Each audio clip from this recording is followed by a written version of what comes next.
Good day, everyone, and welcome to Grammar Class 101 in collaboration with Miss Sha.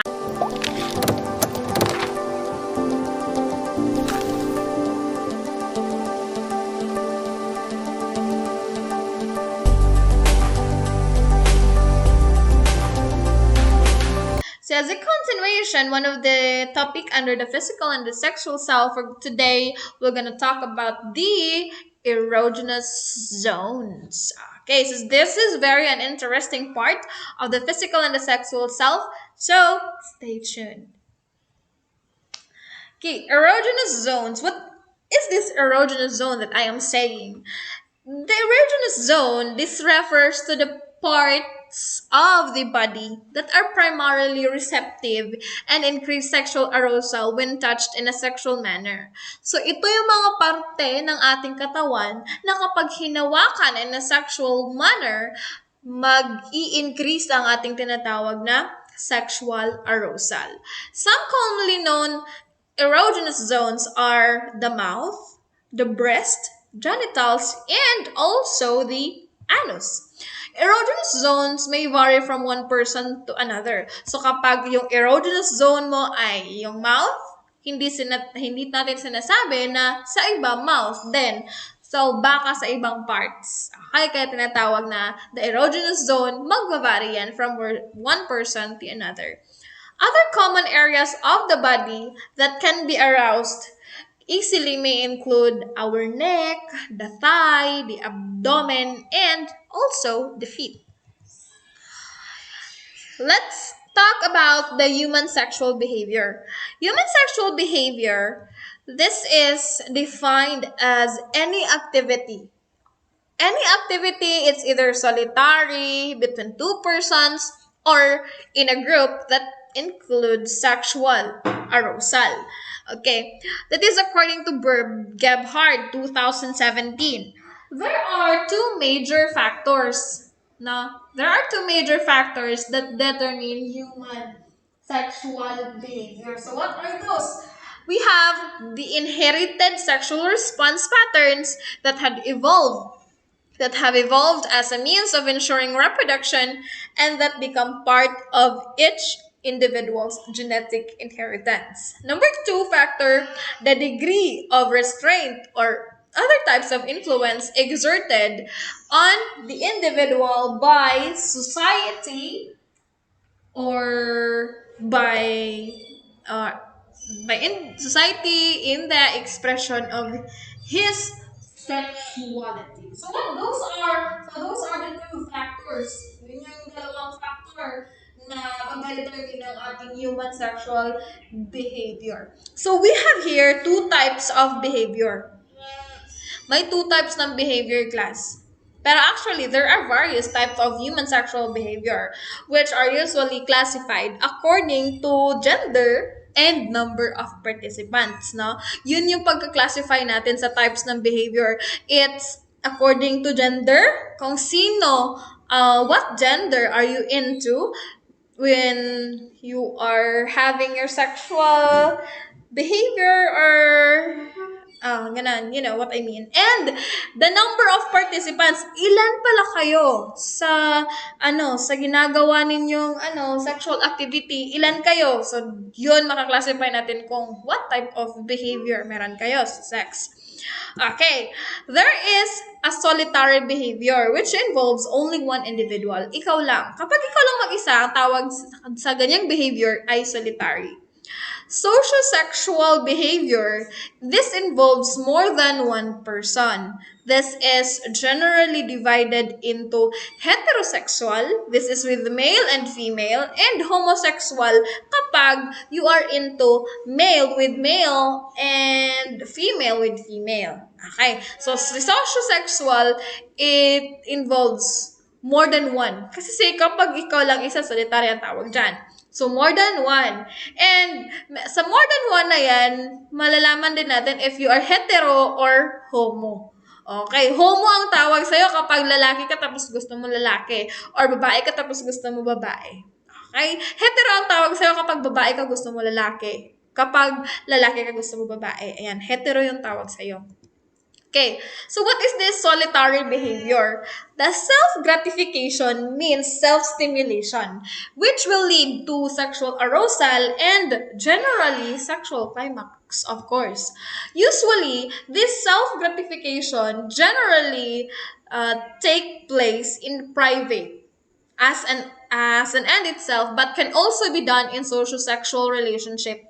Pwede siya sa social-sexual relationship. For example, kayong dalawa ang gumagawa ng activity but you want it to be solitary. Okay, solitary. Gusto mo mapag-isa pero kayong dalawa. Yun, gets niyo na yung yung gusto kong ipaget sa inyo. Pero it took place in private. Kasi kapag hindi nyo yan ginagawa sa private, meaning there is something naman sa inyo, so there will be abnormal, baka na kayo, nagda-drugs na kayo dyan kasi gusto nyo makita ng lahat ng tao, ganun, no? Yan. So, it will took place in private lang.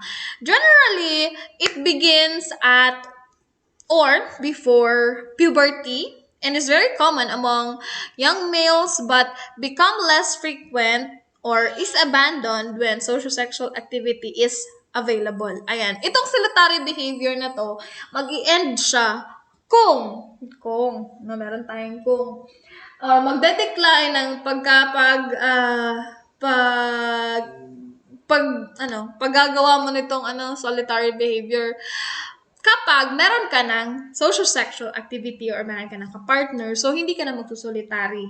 Ganon. So, mawawala itong solitary behavior na ito when you will get involved into social sexual activity. Okay. This is most frequent among unmarried. So, sa mga hindi married, yun, this activity or this behavior is very frequent. And there are more males who perform acts of self-gratification than females. Mas marami ang nag-self-gratify na mga males compared sa mga females. This is according to the book that I have referred into, pero hindi ko alam as statistics kung ano na ba talaga yung result niyan, no? Okay. Majority of males and females have fantasies of some social sexual activity while they gratify themselves. So, majority meaning lahat. Not lahat, pero parang lahat na, no? Parang lahat na ng lalaki at babae. Nagfa-fantasize na yan sila ng social sexual activity while ginagratify nila yung kanilang mga self, no? The fantasy frequently involves idealized sexual partners, yung mga ideal na mga sexual partners and activities that involve has not experienced and even might avoid in real life. Okay. But take note that the rate of teenage pregnancy is increasing in our time. So, sa panahon ngayon, syempre, especially ngayon, lockdown pa naman. Ayan, no? So, sa panahon ito, the rate of teenage pregnancy is increasing. Bakit? Kasi marami ng nag-i-involve into this sexual activity, no? So, the challenge para sa inyo ng mga teenager is to develop the self-control in order to balance the suppression and free expression. So, nasa sa inyo na yan. That is self-control. Okay? Kapag meron tayong self-control, automatic, meron kang self-discipline. Kasi, discipline ka sa sarili mo na hindi ka magiging pregnant sa panahon ngayon. Okay, so alam niyo naman ngayon na masyadong mahirap. Pero meron naman din tayong mga nag-view sa video na to na nasa bahay lang kasi nga naka-lockdown. Pero meron ding iba dyan na, alam mo na, no, sasabihin na may mga group project tayo. Okay, no? So, ayan, challenge ko lang po sa inyo, self-control. Okay. Adolescents need to control their sexual response in order to prevent premarital sex and acquire sexually transmitted diseases, especially nowadays that the number of individuals who have STD and AIDS po, dumarami na po. Kaya, kinakailangan po sa mga adolescents natin, mag-control sa kanilang sexual response para hindi po magkaroon ng or maka-experience nitong tinatawag natin na premarital sex. Okay, number two. The number two type of behavior is what we call sociosexual behavior. Ano po na meron dito? Meron po dito ang tinatawag natin na heterogeneous. Yung heterogeneous behavior, this is the greatest amount of social sexual behavior that occurs between only one male and one female. So, sa isang male at sa isang female, yan, heterogeneous behavior ang tinatawag sa sociosexual behavior na activity.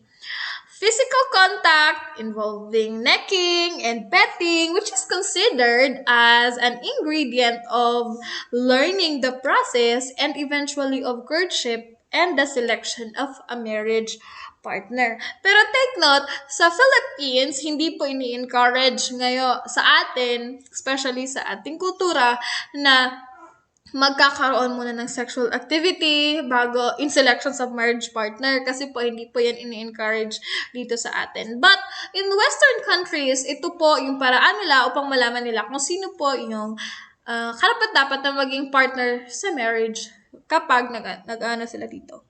Okay. Petting. Ano ba ito tinatawag na petting? Ang petting, this differs from hugging and kissing and generalized caresses of the clothed body to practice involving stimulation of the genitals. Okay, naiiba po ito sa pag-hug and mag-kiss. No? Pero ito yung po yung pag-caress, yun. Yun na, yung pag-involve na sa stimulation ng ating genitals, that is petting. Petting may be done as an expression of affection and source of pleasure, no, preliminary to coitus. Bago po tayo pupunta doon sa coitus, so magpipetting muna or yung affection, ayan, so i-express po muna yun. This has been regarded by others as a near universal human experience and is important not only in selecting the partner, but as a way of learning how to interact with one another. Sa Western culture, ito po yung one way of communication as a mag-asawa, kahit sa mag-asawa dito sa Pilipinas, one way of communication is, ito pong tinatawag natin na, petting, no? Mag-love, ganun. So, one way of interacting one another na rin po itong petting. So, coitus. Ano ba itong coitus? Yung sinasabi ko ganina na coitus. Coitus, this is the insertion of the male reproductive structure into the female reproductive organ. This is viewed by the society quite differently depending upon the marital status of the individuals. So, meron tayong iba-ibang status ng mga marital status ng mga individuals regarding yan. But majority of human societies inaalaw nila itong tinatawag na premarital coitus, at least under certain circumstances. Pero dito sa atin sa Pilipinas, hindi po ina-encourage sa society ang magkaroon ng premarital coitus. In modern Western society, ito po yung sinabi ko kanina, na ang premarital coitus is more likely to be tolerated. Tinatolerate pero hindi in-encourage if individuals intend to marriage. If nag-intend na may intention ka na magkaroon ng family, to build a family, hindi in-encourage sa'yo na experience mo itong premarital coitus. Okay. In most society, marital coitus is considered as an obligation. Marital, kapag married ka na. Premarital, hindi ka married. Married ka na sa marital coitus na tinatawag. So, isa itong obligasyon in most societies. Extramarital. Ano naman itong extramarital? Extramarital coitus, it involving wives, is generally condemned and permitted, is allowed only under exceptional conditions or specified person. So, itong extramarital, pwede kang makipag-coitus sa iba while you are in married, even if you are married. So, kinukundi na ito ng iba, pero may permission ito ng iba. Depende yun po. Depende sa condition. For example, meron tayo sa mga Muslims and brothers and sisters natin na okay po itong extramarital coitus. Kasi po, meron sa kanila na may 2 asawa, 3 asawa, ganun po. Ayan, societies are becoming more considerate toward males and than females who engage in extramarital coitus. Bakit? Kasi, sa iba kasi tinatawag natin itong kabit, no? Ayan. So, ang society, kung mapapansin ninyo po, mas considerate sila kapag yung male ang nagkakaroon ng nag-experience sa extramarital coitus compared sa babae na makikita nila, oh my gosh, nakikipag ano pala yan siya sa iba, may asawa naman yan. So, pangit yung impresyon sa mga societies kapag yung babae ang makikita nila na mayroong ibang kakoitus. Ganun, compared naman sa mga lalaki. This double standard of morality is also evident in premarital life. Ayan. Postmarital coitus. Itong postmarital coitus. Premarital, marital, extramarital, and last, postmarital. Ano ba ito? This is coitus by separated, divorced, or widowed persons, which is almost always ignored. No, kapag separate na kayo, then nag-divorce na kayo, or namatay na yung asawa mo, ganun. So, tapos makipag-coitus ka sa iba, tinatawag dyan ay post-marital coitus. There is difficulty in enforcing abstinence among sexually experienced and usually older people for societies that try to confine coitus in married couples. So, mahirap na i-enforce mo ang abstinence sa mga taong naka-experience na ng sexual activity. Usually, sa mga matatanda na, no, not in mga matatanda na may mga seniors, not those, yung mga older people na naka-experience ng sexual activity. So, mahirap para sa kanila na mag-abstinence. Okay, tanggalin immediately yung coitus. Examination and touching someone's genitalia is not interpreted as a sexual act, especially when done for medical purposes. So, kapag ina-examine or tinatouch yung genitalia ng isang tao, hindi yun interpretation agad na nagkakaroon sila ng sexual act, especially kung ginagawa siya for medical purposes. For example, is circumcision, di ba tinatouch ng doktor yung genitalia ng kanyang patient. So, hindi sinasabi doon na merong sexual act. So, meron lang medical purposes. So, ano na siya, under circumcision. Consequently, the apparent motivation of the behavior greatly determines its interpretation. Ayan. So, depende yun sa kung ano ang purpose and the interpretation din natin doon sa act. A behavior may be interpreted by society or the individual as erotic depending on the context in which the behavior occurs. Yes, ang pag-i-interpret kasi natin sa behavior, depende yon sa society at sa individual. At then, para sa environment na din, you can say that it is erotic. It depends on the context at kung sa anong sitwasyon niya ginagawa yon. For instance, yung kiss. Ang kiss may be interpreted as a gesture of expression or intimacy between couples. Pero sa iba, yung interpretation ng a simple kiss is a form of respect or reverence. So, nakikita nyo doon sa Western na kinikiss ang kamay or merong iba na nagbebeso-beso like that. It is like when kissing the hand of an elder or someone in authority. Ayan, ganun doon sa Western. So, it's a matter of the interpretation natin na makikita natin sa society and sa behavior. So, hindi kapag sabi tayong kiss, that is an erotic erotic situation. Hindi ganon. So, it depends upon the purpose, again, and the interpretation na nakikita mo sa situation. Okay, so this is the last topic na ating madidiscuss today. The physiology of human sexual response. So, ano pala yung physiology? Ang human sexual response ay merong physiology. Yan.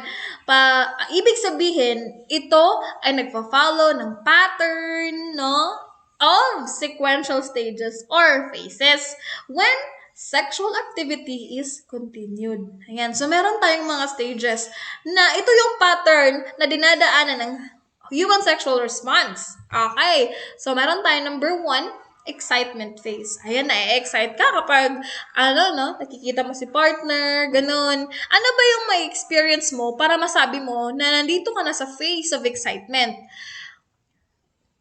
Under the phase, sa excitement phase natin, it is caused by mag-i-increase ang pulse rate and blood pressure. And then, the sudden rise in blood supply to the surface of the body, resulting in the increase of skin temperature. Kaya magha-hot ka, magfa-flash ka, magre-red ang ating mga skin, and the swelling of all these sensible body parts, particularly noticeable in the male reproductive structure and female breast.